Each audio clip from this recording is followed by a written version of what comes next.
What's going down, world? It's your boy Kentrell, the school's producer, and this is Mei'ca presents Mid-Night Freestyle the Podcast. This is the show where we actually interview upcoming and talented artists all around the world. And when I say the world, we have future interviews with individuals from Africa, from the UK.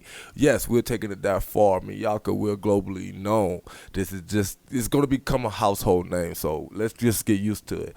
But without further ado, the first interviewee of today is going to be Geraldine Ping. This woman I met when I was out there going to school in LA at the Los Angeles Film School, and let's just say my life changed when I found out who she was, her background, the things that she was capable of doing, and things that she's already has done. So I'm about to call her right now. So let's get in touch with Geraldine Ping, y'all. And I hope everybody's enjoying their day today, and don't forget to tell your loved ones that you love them. Positive.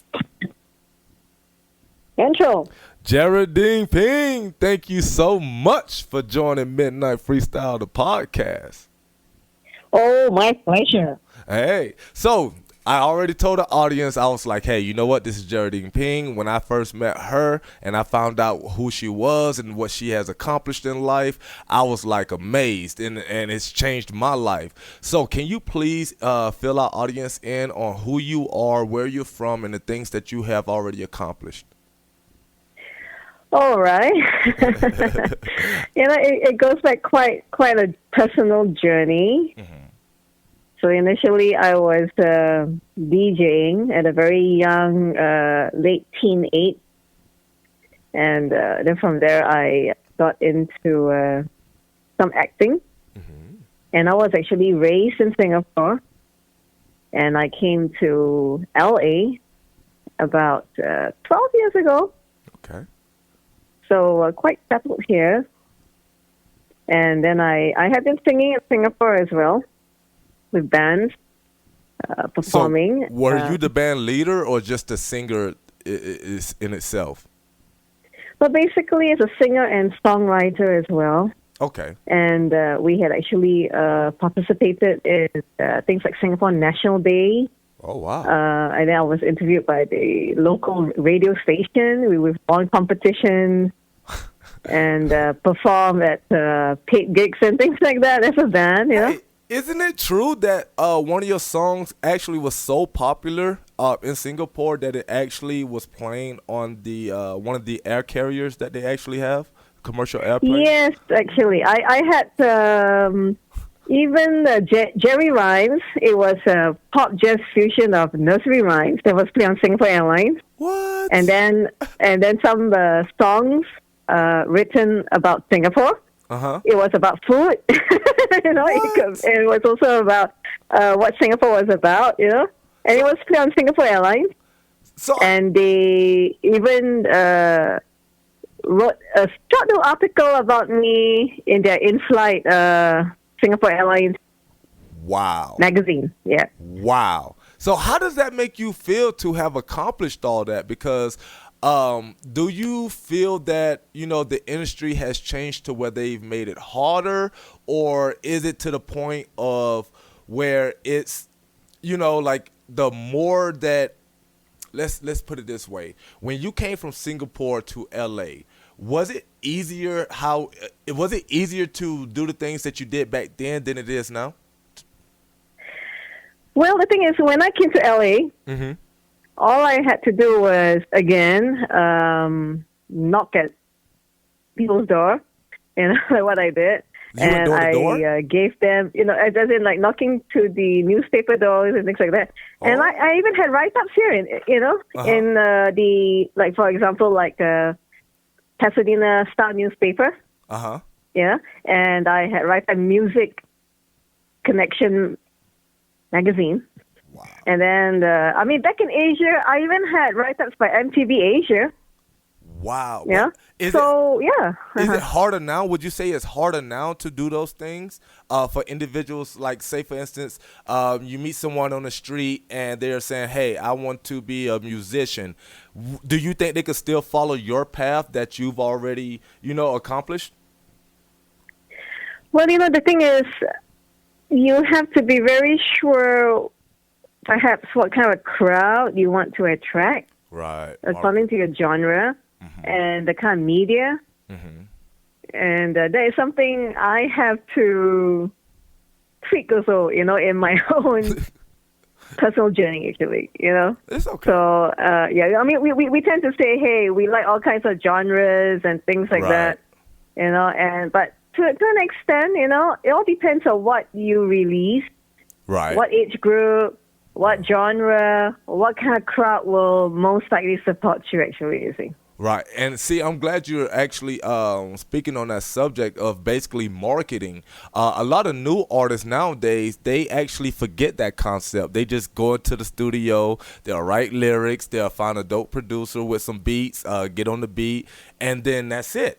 And they put it on social media and forget all about that song. Can you elaborate a little bit on how it is effectively to market yourself, on how, on how, I'm tongue twisted today, on how to professionally market yourself as a musician in this new industry? Well, the thing is, you can knock at just about every door that Right. you know about, but then you have to be very sure, to an extent, what kind of crowd you want to attract, Right. what genre, Right. and it's a slow build-up, and that's something I would say that would be a good start. But for you, like, if y'all go to her page, Geraldine Ping's page, she actually has 96,000 hits on just one song. That's just one song. Not to mention all the several that she has, 20,000, 30,000, and it's just going up and up and up. So my question is to you, how did you get those numbers? How? I mean, the thing is, I did throw it out, here and there, and of course, with the write-ups in the media, in terms of consistency, that will be much better. Consistency. Because if it's a one-time thingy or two-time thingy, and it kind of fades out, you see. So I would say deep down in there, every artist would love that consistency. Got you. And I have not given up that hope, So, but the thing is, we just keep churning out things. Got you. So do you have any upcoming projects as of late? I would say there is an independently financed movie, a science fiction movie. And someone You're actually has acting? Are asked you me. acting? I might. Hey, but you did say little tiny little role, and then I might be singing one of the songs. Oh. Yeah, but independently financed science fiction movie. Yes. So the project, when is expected to be released? Probably mid next year. Mid next year? All right, y'all be on the lookout for that. Hopefully by then. Please be on the lookout for that. You know I need that exclusive. I'm going to need that exclusive. Also, so any new music out?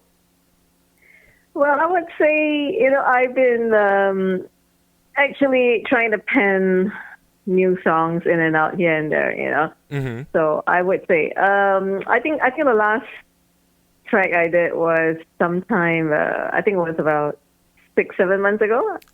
New Day, so. Oh, New Day. See, I haven't played that for them right. yet. I'm going to play that for them later on. But since New awesome. Day, you haven't been,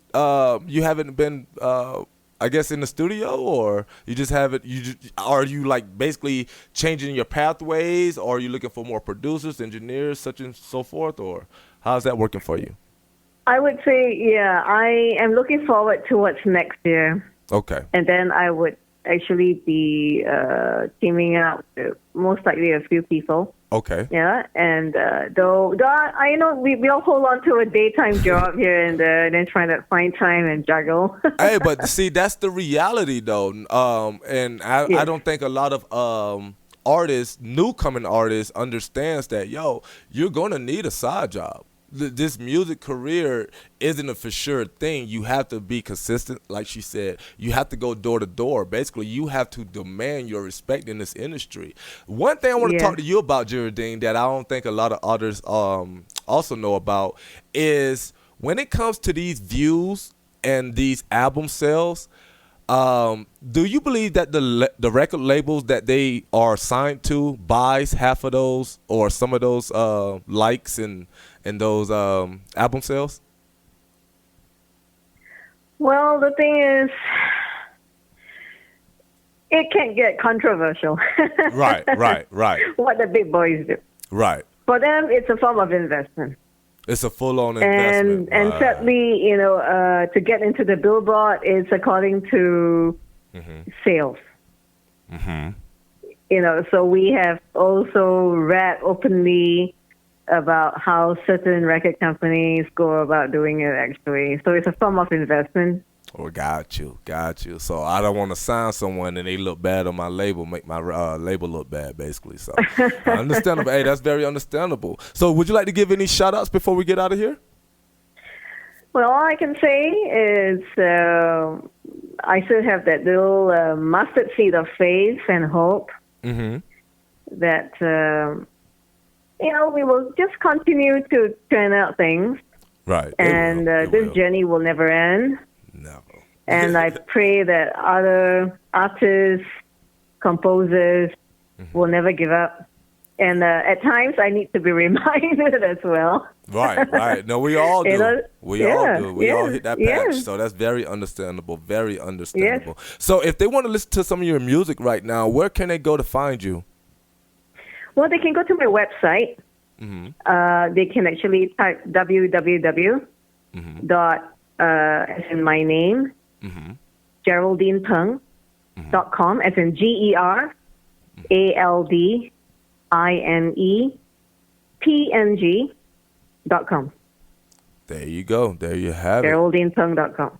Thank you so much, Geraldine. Thank you. You are a blessing, and thank you so much, Kentrell. And I really do wish you nothing but success because you deserve every bit of it. And I can't believe you just told me that you're going to be acting in an indie movie and also singing in it. Like, how many times does that type of career changing? It's just amazing. But thank you so much, Geraldine. Thank you so much. Yeah, thank you so much, Kentrell. And all of you, all you listeners out there. All right. Thank you. And we'll be right back after this.